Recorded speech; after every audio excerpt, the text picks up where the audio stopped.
ಪ್ರಿಯ ವೀಕ್ಷಕರೇ, ನಮಸ್ಕಾರ. ಅಲೆಮಾರಿ ಮನಸ್ಸು ಮೋಟಿವೇಶನ್ ಕನ್ನಡ ಯೂಟ್ಯೂಬ್ ಚಾನೆಲ್ಗೆ ತಮಗೆ ಸ್ವಾಗತ. ನಮ್ಮ ಪಾರಂಪರಿಕ ವೈದ್ಯಕೀಯ ವ್ಯವಸ್ಥೆ ಮತ್ತು ಆಯುರ್ವೇದಿಕ್ ವೈದ್ಯಕೀಯ ವ್ಯವಸ್ಥೆ ಅವು ನಿಂತಿರ್ತಕ್ಕಂಥದ್ದೇ ಸಸ್ಯ ಗಿಡಮೂಲಿಕೆಗಳ ಮೇಲೆ. ಅಂಥ ಒಂದು ಸಸ್ಯ ಗಿಡಮೂಲಿಕೆಗಳನ್ನ ಸತತವಾಗಿ 25-30 ವರ್ಷ ಅಭ್ಯಸಿಸಿ ಒಂದು ಅಧ್ಯಯನ ರೂಪದಲ್ಲಿ ಅದರಲ್ಲಿರ್ತಕ್ಕಂಥ ಔಷಧೀಯ ಗುಣಗಳನ್ನು ಕಂಡುಕೊಂಡಂಥವರು ಶ್ರೀ ಮುರಳೀಧರ ಗುಂಗುರಮಳೆಯವರು. ಅವರು ನಾವು ದಿನನಿತ್ಯ ನೋಡುವಂಥ, ಕೈಗೆ ಕಾಲಿಗೆ ಸಿಗುವಂಥ ಒಂದು ಕಳೆ ಸಸ್ಯಗಳು ಅಂತೇಳಿ ನಾವು ನಿರ್ಲಕ್ಷ್ಯ ವಹಿಸುವಂಥ, ಬೆಳೆಗಳ ಮಧ್ಯದಲ್ಲಿ ಅಲ್ಲಲ್ಲಿ ಕಾಣುವಂಥ ಸಸ್ಯಗಳಲ್ಲೇ ಏನೆಲ್ಲ ಔಷಧೀಯ ಗುಣಗಳಿವೆ ಅನ್ನೋದ್ರ ಬಗ್ಗೆ ತಮ್ಮ ಅಧ್ಯಯನದಿಂದ ಕಂಡುಕೊಂಡ ಸತ್ಯವನ್ನ ಇಲ್ಲಿ ಸಾರ್ವಜನಿಕರಿಗೆ ಜನೋಪಯೋಗಿ ಆಗಲಿ ಅಂತೇಳಿ ಅದನ್ನ ಪ್ರಚುರಪಡಿಸ್ತಾ ಇದ್ದಾರೆ. ಅಲ್ಲಲ್ಲಿ ಶಾಲೆಗಳಲ್ಲಿ, ಹೊರಗಡೆ ಜನಗಳಿಗೆ ಈ ವಿಚಾರವಾಗಿ ಈ ಸಸ್ಯಗಳಲ್ಲಿರ್ತಕ್ಕಂಥ ಔಷಧೀಯ ಗುಣಗಳ ಬಗ್ಗೆ ಮಾಹಿತಿ ಒದಗಿಸಲು ಸತತ ಪ್ರಚಾರ ಮಾಡ್ತಾ ಇದ್ದಾರೆ. ಅಂಥ ಒಂದು ಔಷಧೀಯ ಗುಣಗಳಿರ್ತಕ್ಕಂಥ ಸಸ್ಯಗಳನ್ನು, ಅದರ ಉಪಯುಕ್ತತೆಯನ್ನು ಮುರಳೀಧರ ಗುಂಗುರಮಳೆಯವರು ಈ ವಿಡಿಯೋದಲ್ಲಿ ಎಕ್ಸ್ಪ್ಲೈನ್ ಮಾಡಿದ್ದಾರೆ. ನೀವು ಆ ಸಸ್ಯಗಳು ನಿಮಗೆ ಕಂಡು ಬಂದಲ್ಲಿ ನಿಮಗೆ ಅಂತ ಒಂದು ಸಮಸ್ಯೆ ಇದ್ದರೆ ನೀವು ನೇರವಾಗಿ ಅದನ್ನು ತಗೊಳ್ಳೋದಕ್ಕೆ ಹೋಗಬೇಡಿ. ಯಾತಕ್ಕೆ ಅಂತ ಹೇಳಿದ್ರೆ, ಅವ್ರು ತೋರಿಸಿರ್ತಕ್ಕಂಥದ್ದು ವಿಡಿಯೋದಲ್ಲಿ ನೀವು ಪ್ರಾತ್ಯಕ್ಷಿಕವಾಗಿ ನೀವು ವಾಸ್ತವವಾಗಿ ಕಂಡ ಸಸ್ಯಗಳು ಅದಕ್ಕೆ ಹೋಲುತ್ತೋ ಅದೇ ಅಲ್ವೋ ಅನ್ನೋದನ್ನ ನೀವು ಕನ್ಫರ್ಮ್ ಮಾಡ್ಕೋಬೇಕಾಗತ್ತೆ. ಆದ್ದರಿಂದ ನೀವು ಅವರ ಮುರಳೀಧರ ಗುಂಗುರಮಳೆಯವರ ಫೋನ್ ನಂಬರ್ನ ನಿಮಗೆ ಈ ವಿಡಿಯೋ ಕೊನೆಯಲ್ಲಿ ನಾನು ಕೊಟ್ಟಿರ್ತೀನಿ, ಡಿಸ್ಕ್ರಿಪ್ಷನಲ್ಲೂ ನಾನು ಕೊಟ್ಟಿರ್ತೀನಿ. ಅವ್ರನ್ನ ಫೋನ್ ಮೂಲಕ ಸಂಪರ್ಕಿಸಿ ಅವ್ರನ್ನ ಕಂಡು ನೀವು ಅದನ್ನು ಖಾತ್ರಿಪಡಿಸ್ಕೊಂಡು ನಂತರ ನೀವು ಅದನ್ನು ಸೇವನೆ ಮಾಡಿ. ಯಾಕೆ ಅಂದರೆ ಇದು ಮನುಷ್ಯನ ಆರೋಗ್ಯದ್ದು ಒಂದು ಸ್ವಲ್ಪ ಹೆಚ್ಚು ಕಮ್ಮಿ ಆದ್ರೂ ಕೂಡ ಆರೋಗ್ಯದಲ್ಲಿ ಏರುಪೇರುಗಳ ಆಗೋ ಸಾಧ್ಯತೆ ಇರ್ತವೆ. ನಾವು ಯಾವುದೋ ಅಂತ ತಿಳ್ಕೊಂಡು ಯಾವುದೋ ಸಸ್ಯ ಅದರಲ್ಲಿರ್ತಕ್ಕಂಥದ್ದು ಔಷಧಿ ಗುಣ ಅಂತೇಳಿ ನಾವು ಬೇರೆದನ್ನು ತಗೊಂಡ್ಬಿಟ್ಟಾಗ ಆರೋಗ್ಯಕ್ಕೆ ಹಾನಿಕರ ಆಗುವಂಥ ಸಾಧ್ಯತೆಗಳಿರ್ತವೆ. ಆದ್ದರಿಂದ ಆ ಎಚ್ಚರಿಕೆ ವಹಿಸೋದಕ್ಕೋಸ್ಕರ ನಾನು ನಿಮ್ಗೆ ಹೇಳ್ತಾ ಇದ್ದೀನಿ, ನೀವು ಅವ್ರಿಗೆ ಸಂಪರ್ಕ ಮಾಡ್ದೇನೆ ದೂರವಾಣಿ ಮೂಲಕ ಅವ್ರನ್ನ ಸಂಪರ್ಕಿಸಿ ಇದು ಅದೇ ಕಾಯಿಲೆಗೆ ಔಷಧಿ ಆಗುತ್ತಾ, ಇದು ನಿಜವಾದ ಅದೇ ಸಸ್ಯವ ಅಂತೇಳಿ ಖಾತ್ರಿ ಪಡಿಸ್ಕೊಂಡು ನೀವು ಅದನ್ನು ಸೇವಿಸಬೇಕಾಗುತ್ತೆ ಅಂತ ಇಷ್ಟನ್ನು ಮುನ್ನೆಚ್ಚರಿಕೆಯಾಗಿ ತಮಗೆ ಹೇಳಿ, ಇದು ಸಾರ್ವಜನಿಕರಿಗೆ, ಜನಗಳಿಗೆ ಉಪಯುಕ್ತವಾಗುತ್ತೆ ಅನ್ನೋ ಒಂದು ಕಾರಣದಿಂದ ನಾನು ಈ ವಿಡಿಯೋದಲ್ಲಿ ವೀಕ್ಷಕರ ಗಮನಕ್ಕೆ ತರ್ತಾ ಇದ್ದೀನಿ. ಸ್ನೇಹಿತರೆ, ಯಾರೆಲ್ಲ ನೋಡ್ತಾ ಇದ್ದೀರಿ ಸ್ನೇಹಿತರೆ ನನ್ನ ಚಾನಲ್ನ, ಇದುವರೆಗೂ ಯಾರು ಸಬ್ಸ್ಕ್ರೈಬ್ ಆಗಿಲ್ಲ, ದಯಮಾಡಿ ಸಬ್ಸ್ಕ್ರೈಬ್ ಆಗಿ ಅಂತೇಳಿ ಈ ಮೂಲಕ ತಮ್ಮನ್ನು ಕೇಳ್ಕೊತೀನಿ. ಬಳ್ಳಿ ಸಿಕ್ತಲ್ಲಿ ನನಗೆ ಈ ಬಳ್ಳಿ ಇದು ಕೂಡ ತುಂಬಾ ಒಳ್ಳೆ ದೋಸೆ ಬರ್ತದೆ. ಸೊ ಬಿಳಿ ಹೂವು ಬಿಡ್ತದಲ್ಲ, ನೋಡಿದಿರಲ್ಲ, ಏನ್ ಹೇಳ್ತೀರಾ ಇದಕ್ಕೆ? ಉಳ್ಕಿನ ಸೊಪ್ಪು ಅಂತಾರೆ, ಆಮೇಲೆ ಬಟ್ಟಿ ಬಳ್ಳಿ ಅಂತ ಕರೀತಾರೆ. ಬಿಳಿ ಹೂವು ಬಿಡ್ತದೆ. ಇದು ಬಳಸಿದೀವ ನಾವ್ ಯಾವತ್ತಾದ್ರೂ? ಏನಕ್ಕೆ ತಿಂತೀರವ? ನೋಡ್ರಿ, ಯಾರ್ರಿ ವೈದ್ಯರು?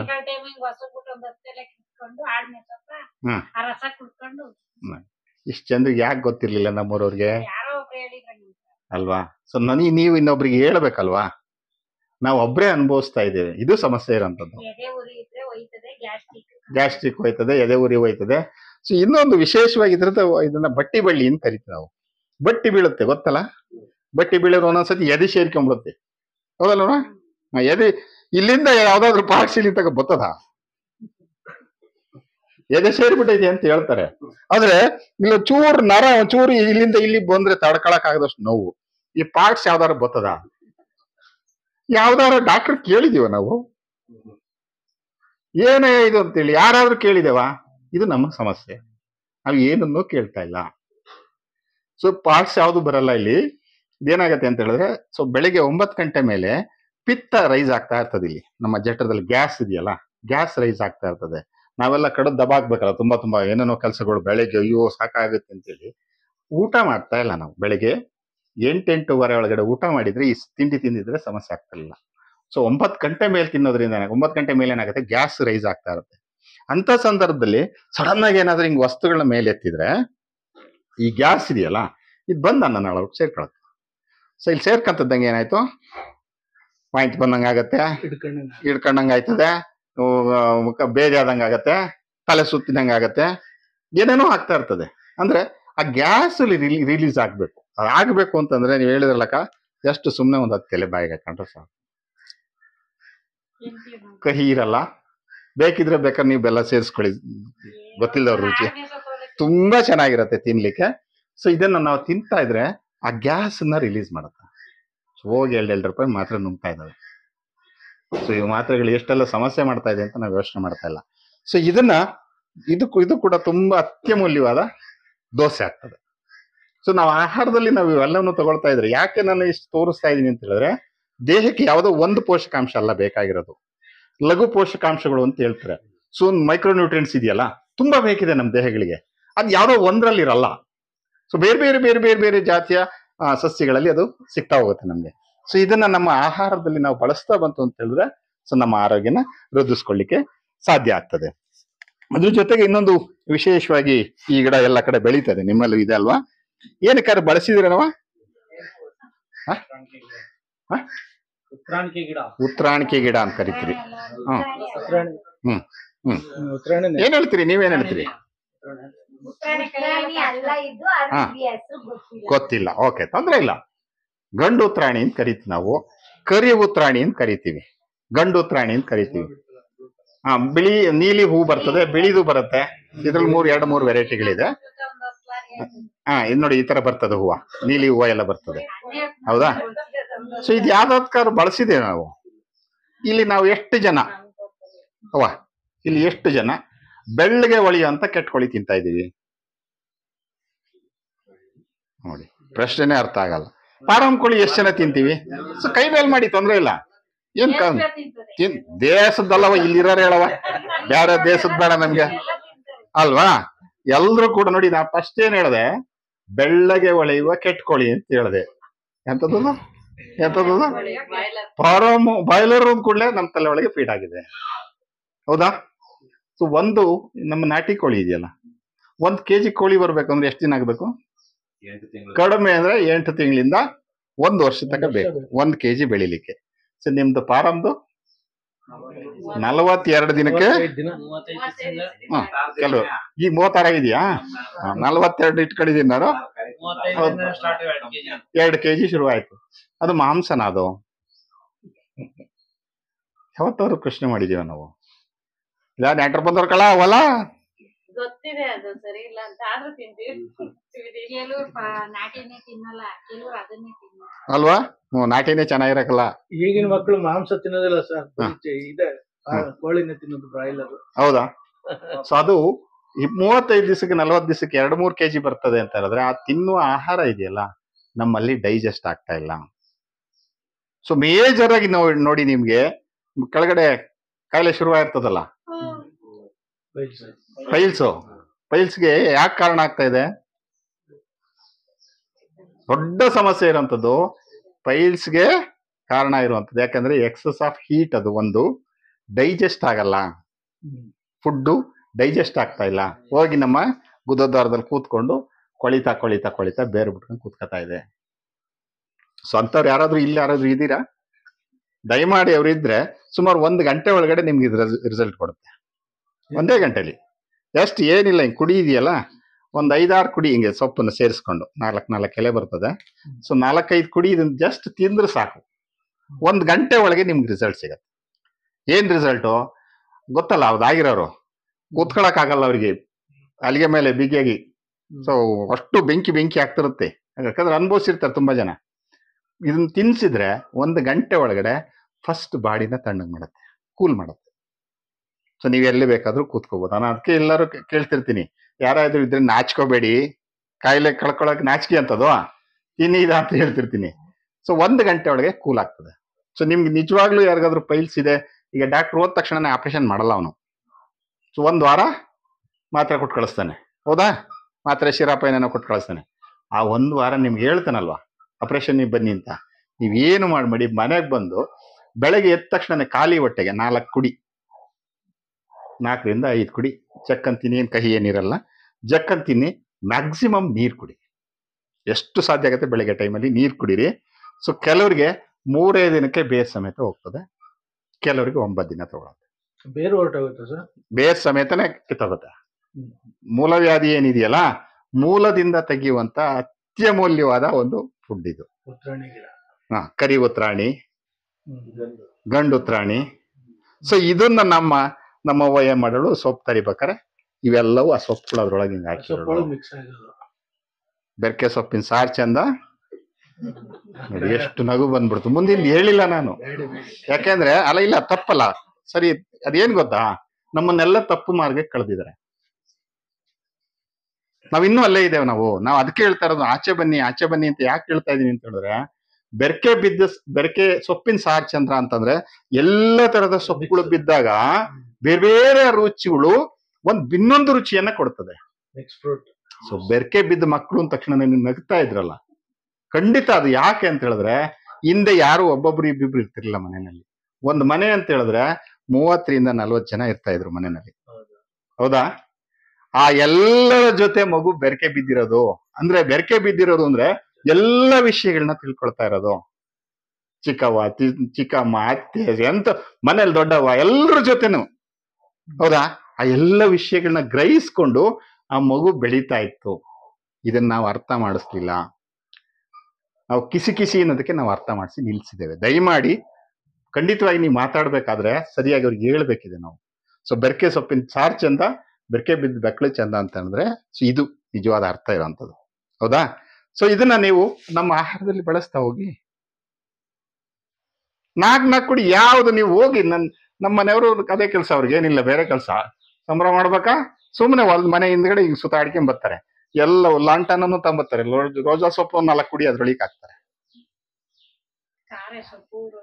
ಕಾರೆ ಸೊಪ್ಪು ಎಂತ ಅದ್ಭುತವಾದದ್ದು. ಇಲ್ಲೆಲ್ಲ ಒಂದ್ ಕಡ್ಡಿ ತಂದಿದ್ದೀನಿ, ತೋರಿಸ್ತೀನಿ ಕಾರೆ ಸೊಪ್ಪು, ಆಯ್ತಾ? ಸೊ ಇವು ನಮ್ಮ ಆಹಾರದಲ್ಲಿ ಹೋದಾಗ ಇದ್ರ ಕೆಲಸ ಏನ್ ಗೊತ್ತಾ? ಸೊ ನಾನೇನ್ ದೊಡ್ಡ ಡಾಕ್ಟ್ರೇನಲ್ಲ. ಇದ್ರ ಕೆಲಸ ಏನು ಅಂತ ಹೇಳಿದ್ರೆ, ಸೊಪ್ಪಿನಲ್ಲಿ ನಾರಿನಂಶ ಜಾಸ್ತಿ ಇರ್ತದೆ, ಇದೆಲ್ರಿಗೂ ಗೊತ್ತಿರೋದಲ್ವಾ? ನಾರಿನ ಕೆಲಸ ಏನು ಅಂತ ಹೇಳಿದ್ರೆ, ಫೈಬರ್ ಅಂತ ಏನ್ ಹೇಳ್ತೀವಲ್ಲ, ಆ ಫೈಬರ್ ಕೆಲಸ ಏನು ಅಂತ ಹೇಳಿದ್ರೆ ಜಠರನ್ನ ಕ್ಲೀನ್ ಮಾಡ್ತದೆ. ಸೊ ಯಾರ್ದು ಜಠರ ಕ್ಲೀನ್ ಆಗತ್ತೆ, ಮೋಷನ್ ಕ್ಲಿಯರ್ ಆಗ್ತದೆ. ಈಗ ತುಂಬಾ ಜನರ ಸಮಸ್ಯೆ ಏನು ಅಂತ ಹೇಳಿದ್ರೆ, ಹೋಗ್ತಿಲ್ಲ ಆಚೆಗೆ, ಕಟ್ಕೊಂತಾವೆ. ಯಾಕೆಂದ್ರೆ ನಾವು ತಿಂತಾ ಇರೋದು ಫುಡ್ಗಳು ಅಂತವಿದಾವೆ, ಆ ಕಟ್ಕೊಂಡ್ತು ಅಂತ ಹೇಳಿದ್ರೆ ಕಾಯಿಲೆ ಶುರುವಾಯ್ತು ಅಂತೇಳಿ. ಸೊ ಆ ಎಲ್ಲವನ್ನು ಕೂಡ ಕಟ್ಕೋಬಾರ್ದು ಅಂತ ಹೇಳಿ ರೆಗ್ಯುಲರ್ ಆಗಿ ನಾವು ಈ ಸೊಪ್ಪುಗಳನ್ನ ನಮ್ಮ ಆಹಾರ ರೂಪದಲ್ಲಿ ಬಳಸುವಂತ ಕೆಲಸ ಆಗ್ಬೇಕು ಅಂತ ಹೇಳಿ. ಅದ್ರ ಜೊತೆಗೆ ಇವ್ರು ಹೇಳ್ತಾ ಇದ್ರು ಇನ್ನೊಂದು ಕಡ್ಡಿ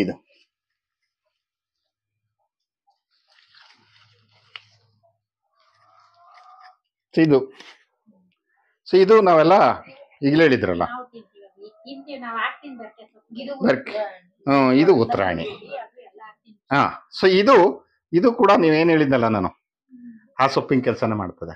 ಅಂದ್ರೆ ಕರಳನ್ನ ಶೋಧಿಸುವಂತ ಕೆಲಸ ಮಾಡ್ತದೆ. ಕರಳು ಯಾರ್ದು ಶೋಧಿಸ್ತದೆ, ಕ್ಲೀನ್ ಆಗ್ತದೆ. ಸೊ ನಾವು ತಿಂದಂತ ಆಹಾರ ಇದೆ, ಬೆಳಗ್ಗೆ ಕ್ಲೀನಾಗಿ ಖಾಲಿ ಆದ್ರೆ ನಮ್ಮ ಆರೋಗ್ಯ ಚೆನ್ನಾಗಿರ್ತದೆ. ಸೊ ಮಲಬದ್ಧತೆ ಯಾರಿಗಿದೆಯೋ ಅವ್ರಿಗೆ ಕಾಯಿಲೆ ಶುರುವಾಗತ್ತೆ. ಸೊ ಅಂಥದ್ರಲ್ಲಿ ಇದನ್ನ ಅತ್ಯಮೂಲ್ಯವಾಗಿ ಔಷಧಿಯಾಗಿ ನಾವು ಇದನ್ನ ಬಳಸ್ಕೊಳ್ಬಹುದು. ಆಮೇಲೆ ಈ ಕಡ್ಡಿ ಇದೆಯಲ್ಲ, ಈ ಕಡ್ಡಿಗೆ ಎಷ್ಟಿರ್ಬೋದು ಬೆಲೆ? ಇಷ್ಟುದ್ದ ಕಡ್ಡಿಗೆ ಎಷ್ಟು ಬೆಲೆ ಕೊಡ್ಬೋದು ನೀವು? ಅಯ್ಯೋ, ಬೆಂಕಿ ಇಕ್ತೀವಿ ಹೊಲದೊಳಗೆಲ್ಲ ತೋಟದಾಗೆಲ್ಲ ಬೆಂಕಿ ಇಕ್ತೀವಿ ಅಂತೇಳಿ.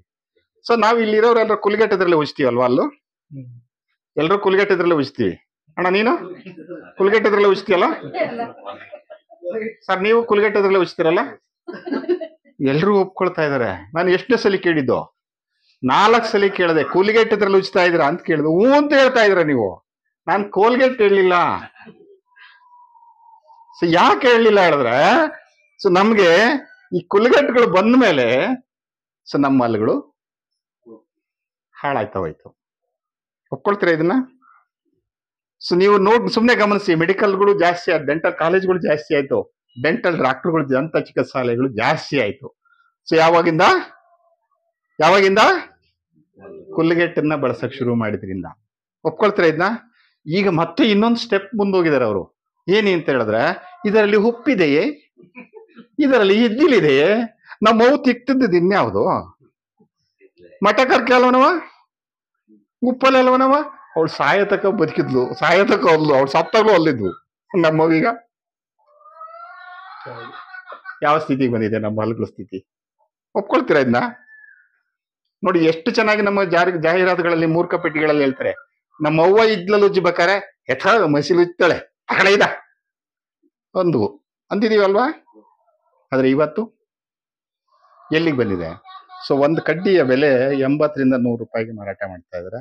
ಯಾರು ನಮ್ಗೆ ಕುಲ್ಗೆಟ್ಟಿದ್ರಲ್ಲ, ಉಜ್ಜಿಸಿದ್ರಲ್ಲ, ಅವರು ತಗೊಂಡು ಇದ್ರಲ್ಲಿ ಬ್ರಷ್ ಮಾಡ್ತಾ ಇದಾರೆ. ಸೊ ನೀವು ಕಡ್ಡಿನಲ್ಲಿ ಬ್ರಷ್ ಮಾಡ್ತಾ ಹೋದ್ರೆ ಕಲ್ಲನ್ನ ಕಡಿಬಹುದು, ಅಷ್ಟು ಗಟ್ಟಿ ಆಗ್ತದೆ ನಮ್ಮ ಹಲ್ಲು. ಇದು ನಮ್ಮ ಸೈಡ್ ಇಲ್ವೇ ಅಲ್ಲ, ಇದಕ್ಕೆ ಎಫೆಕ್ಟ್ ಎಲ್ಲಿಂದ ಬಂತು? ನಮ್ಮ ಇದರಲ್ಲಿ ನಮ್ಮ ಕಳೆಗಳಲ್ಲಿ ಎಫೆಕ್ಟ್ ಇಲ್ಲ, ಅದರಲ್ಲಿ ಸೈಡೇ ಇಲ್ಲ. ನಮ್ಗೆ ಏನಾಗಿದೆ ಅಂತ ಹೇಳಿದ್ರೆ, ಯಾರಾದ್ರೂ ಏನಾದ್ರು ಹೇಳ್ತಾರೆ, ಡೈವರ್ಟ್ ಏನ್ ಮಾಡ್ಬೋದು ಅನ್ನೋ ತರದ್ ಬಂದ್ಬಿಟ್ಟಿದೆ. ನಮ್ಮ ಅವ್ವ ತಿಂತಾ ಇದ್ದಿದ್ದು ಒಳ್ಳೇದಲ್ಲ, ನಮ್ಮ ಅಪ್ಪದಳು ತಿಂತಿದ್ದು ಏನೇ ಬೇಸಿ ತಿಂತಿದ್ವು ಅಂತೇಳಿ ನಮ್ಮನ್ನ ಶಿಫ್ಟ್ ಆಗಿದೆ. ನಮ್ಮ ಫುಡ್ ಕಲ್ಚರ್ ಇದೆಯಲ್ಲ, ಸೀಸನ್ ವೈಸ್ ಮಾಡ್ತಾ ಇದ್ಲು ನಮ್ಮ ಅವ್ವ. ಯಾವಾಗ್ಲೂ ಮಳೆಗಾಲದಲ್ಲಿ ಹುಳ್ಳಿಕಾಳು ಮಾಡೋಳು, ಯಾಕೆ ಹೇಳಿ? ಚಳಿಗಾಲದಲ್ಲಿ ದೇಹ ಶಾಖ ಆಗ್ಬೇಕು ಅಂತ ಬೇಸಿಗೆಲ್ ಮಾಡೋಳು ಹುಳ್ಳಿಕಾಳ, ಬೇಸಿಗೆಲ್ ಮೊಳಕೆ ಹುಳ್ಳಿಕಾಳು ಮಾಡೋಳು. ಯಾವ ಯೂನಿವರ್ಸಿಟಿಲಿ ಓದಿದ್ಲವಳು? ಹೌದಾ? ಫುಡ್ ಕಲ್ಚರ್ ಹಂಗೆ ತಾನೇ ನಮ್ದಿದ್ದು. ಆದ್ರೆ ಈಗೇನಾಗಿದೆ, 365 ದಿವಸ 24 ಗಂಟೆ ಹೋದ್ರು ಇಡ್ಲಿ ಸಾಂಬಾರ್ ಇದೆ, ಭೂತ ಇದೆ. ಆ ಭೂತ ತಿಂದೆ ನಾವೆಲ್ಲ ಬಾತ್ಕತಾ ಇರೋದು. ಒಪ್ಕೊಳ್ತೀರ ಇದನ್ನ? ಎಲ್ಲರ ಮಲ್ಲೂ ಐಕ್ಕಿ ಬಂತು, ಬೆಳಿಗ್ಗೆ ಅದ್ರ ಭೂತ ಚಿತ್ರಾಂಗಿ. ಸೊ ನಮ್ಮ ಫುಡ್ ಕಲ್ಚರ್ ಏನಾಯ್ತು? ಸೊ ನಮ್ಮ ಆಹಾರ ಸಂಸ್ಕೃತಿ ಏನಾಯ್ತು? ಸೊ ಒಂದೊಂದಾಗಿ ಮುಂಚೆ ಎಲ್ಲ ನೀವು ಸುಮ್ಮನೆ ಗಮನಿಸಿ, ನೀವು ಅಜ್ಜ ನಿಮ್ಮ ಹಿಂದಿನ ನೆನಪು ಮಾಡಿದ್ರೆ, ರೊಟ್ಟಿ ತಿಂದಲ್ಲ ಇಟ್ಟುಂಡಲ್ಲ ಅನ್ನೋರು. ಒಪ್ಕೊಳ್ತೀರ ಇದನ್ನ? ಅದೇ ಇವತ್ತು ಹೌದಾ ಈ ಸ್ಥಿತಿಗೆ ಬಂದಿದ್ದೇವೆ. ಅಂದ್ರೆ ಆರೋಗ್ಯ ಕೆಡಿಸ್ಕೊಂಡಿದ್ ಯಾರು ಬಂದಿದ್ರ ಕೆಡ್ಸೋದಿಕ್ಕೆ? ಸೊ ನಮ್ಮ ಆರೋಗ್ಯನ ನಾವೇ ಕೆಡಿಸ್ಕೊಳ್ತಾ ಇದೀವಿ. ಸೊ ನಾವು ಪ್ರಕೃತಿನಲ್ಲಿ ಸಿಗುವಂತ, ಆಯಾ ಸೀಸನ್ ಅಲ್ಲಿ ಸಿಗುವಂತ ಆಹಾರಗಳನ್ನ ನಾವು ಬಳಸ್ತಾ ಹೋಯ್ತು ಅಂತ ಹೇಳಿದ್ರೆ, ಸೊ ನಮ್ಮ ಆರೋಗ್ಯನ ನಮ್ಮ ಕೈಲಿ ಇಟ್ಕೊಳ್ಳಿಕ್ ಸಾಧ್ಯ ಆಗುತ್ತೆ. ಅದ್ರ ಜೊತೆಗೆ ಇದರ ಬೀಜ ಇದೆಯಲ್ಲ, ಇದು ಇನ್ನೂ ಅಮೂಲ್ಯವಾದ ಕೆಲಸ ಮಾಡ್ತದೆ. ಇದ್ರ ವಿಶೇಷ ಗುಣ ಏನು ಅಂತ ಹೇಳಿದ್ರೆ, ಸೊ ಈಗ ನಿಮ್ಮೂರಲ್ಲಿ ನೋಡಿರ್ತೀರಿ, ತುಂಬಾ ಸಣ್ಣಗಿರ್ತಾರೆ, ಒಂದೊಂದು ಮಂಕ್ರಿ ಉಣ್ತಾರೆ. ಇದರ ಯಾರಾದ್ರೂ? ಸೊ ನಾವು ಅವನ್ನ ಓಹೋ ಏನೋ ದೇವ್ಗು ಮೆಟ್ಗಡೆ ಇದ್ಕೊಂಡು ಏನು ರಾಕ್ಸ್ ತಿನ್ನಂಗ್ ತಿಂತಾನೆ ಅಂತ ಬೈತಿರ್ತೀವಿ ನಾವು. ಸತ್ಯ ತಾನೇ ಇದು. ಆದ್ರೆ ಅವನಿಗೆ ಬೈಸ್ಕೊಂಡ್ ಅಭ್ಯಾಸ ಆಗಿರುತ್ತೆ, ನಮ್ಗೆ ಬೈದ ಅಭ್ಯಾಸ ಆಗಿರುತ್ತೆ. ಕಾಯಿಲೆ ಏನಾದ್ರು ಹುಷಾರಾಗಿರುತ್ತಾ? ಸಂತವ್ರು ಯಾರಾದ್ರೂ ದಯಮಾಡಿದ್ರೆ ಅವರಿಗೆ ಕಾಯಿಲೆ, ಅದು ಏನ್ ಕಾಯಿಲೆ ಅಂತ ಹೇಳಿದ್ರೆ ಭಸ್ಮಕ ರೋಗ ಅಂತ ಕರಿತೀವಿ ನಾವು ಆಯುರ್ವೇದದಲ್ಲಿ. ಭಸ್ಮ ಅಂತ ಹೇಳಿದ್ರೆ ನಾವು ತಿಂತೀವಲ್ಲ ಈಗ ಆಹಾರ, ಆ ತಿಂದಿದ್ದೆಲ್ಲ ಏನಾಗ್ಬೇಕು, ರಕ್ತ ಮಾಂಸಗಳನ್ನ ಬೆಳವಣಿಗೆಗೆ ನಮ್ಗೆ ಶಕ್ತಿ ಕೊಡ್ಲಿಕ್ಕೆ ಆಹಾರ ತಿಂತೇವೆ ನಾವು. ಆದ್ರೆ ಅವನಲ್ಲಿ ಏನಾಗ್ತಾ ಇರ್ತದೆ, ತಿಂದದ್ದೆಲ್ಲವೂ ಬೂದಿಯಾಗಿ ಹೋಗ್ತಿರ್ತದೆ. ಇಷ್ಟೇ, ತುಂಬಾ ಸಿಂಪಲ್.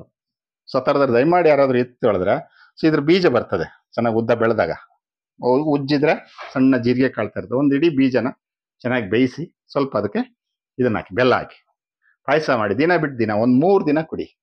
ಆ ಭಸ್ಮಕ ರೋಗದಿಂದ ಆಚೆ ತಗ್ಸ್ತದೆ. ಇಂಥ ಅಮೂಲ್ಯವಾದ ರತ್ನಗಳನ್ನ ನಾವು ಕಳೆ ಕಳೆ ಕಳೆ ಅಂತೇಳಿ ತುಂಬ್ಕೊಳ್ತಾ ಇದೀವಲ್ಲ. ಸೊ ನಮ್ಮಲ್ಲಿ ಬಳಸ್ತಾ ಇರೋದು ಯಾಕೆ? ಮಾಲಿಂಗಪ್ಪ ಅವರಾಗ್ಲಿ ಬೇರೆಯವರಾಗ್ಲಿ ಮಾತಾಡ್ತಾ ಇದ್ದು, ಹೆಣ್ಮಕ್ಳು ಬರ್ಬೇಕು ಅಂದ್ರೆ ಅಟ್ಲೀಸ್ಟ್ ನೀವು ಹೋದ್ರೆ ಪ್ರಯೋಗ ಮಾಡ್ತೀರಾ. ನಮ್ಮವ್ರವ್ರಲ್ಲ, ಇಲ್ಲಿಂದ ಎದ್ದೋ ಎಷ್ಟೊತ್ತಿ ಬಿಡ್ತಾರೆ ಇವರು, ಏನ್ ಮಾಡ್ಯಾರೆ ಮಧ್ಯಾಹ್ನಕ್ಕೆ ಉಣ್ಣಾಕ? ಸತ್ಯ ತಾನೆ? ಇಷ್ಟೇ ನಾವು ತಲೆಯಲ್ಲಿ ಇಟ್ಕೊಂಡಿರ್ತೀವಿ. ಸೊ ಯಾಕೆ ಸಭೆಗಳಿಗೆ ಮಹಿಳೆಯರು ಪ್ರಾಮುಖ್ಯವಾಗಿ ಬರಬೇಕು ಅಂತ ಹೇಳಿದ್ರೆ, ನಾನು ಆರಂಭದಲ್ಲಿ ಹೇಳಿದೆ, ಸೊ ಬೆಳಗ್ಗೆ 5 ರಿಂದ ರಾತ್ರಿ 11 ಇಡೀ ಮನೆಗೆ ಶ್ರಮ ಆಗ್ತಾ ಇರೋಳು ಮಹಿಳೆ. ನಾವು ಸುಮ್ಮನೆ ಇಲ್ಲಿ ಮೀಸಿ ತಿರಿಕಂತ ಇದೀವಿ ಆಚೆ ಬಂದು. ಸತ್ಯ ಅಲ್ಲದ? ಹೌದಾ? ಆದ್ರೆ ಅವ್ರಿಗೆ ಯಾವತ್ತು ನೀವು ಒಬ್ಬ ಮಹಿಳೆಗೆ ಯಾವತ್ತು ನಾವು ಗೌರವ ಕೊಡ್ತೀವ, ಸೊ ಆ ಮನೆ ಯಾವತ್ತೂ ಅಭಿವೃದ್ಧಿ ಆಗ್ತದೆ. ಸೊ ಅವನು ಜೀವನನೂ ಕೂಡ ಅಭಿವೃದ್ಧಿ ಆಗ್ತದೆ. ಸೊ ಇದನ್ನ ನಮ್ಮ ಆಹಾರದಲ್ಲಿ ಬಳಸುವಂತ ಕೆಲಸ ಆಗ್ಬೇಕು.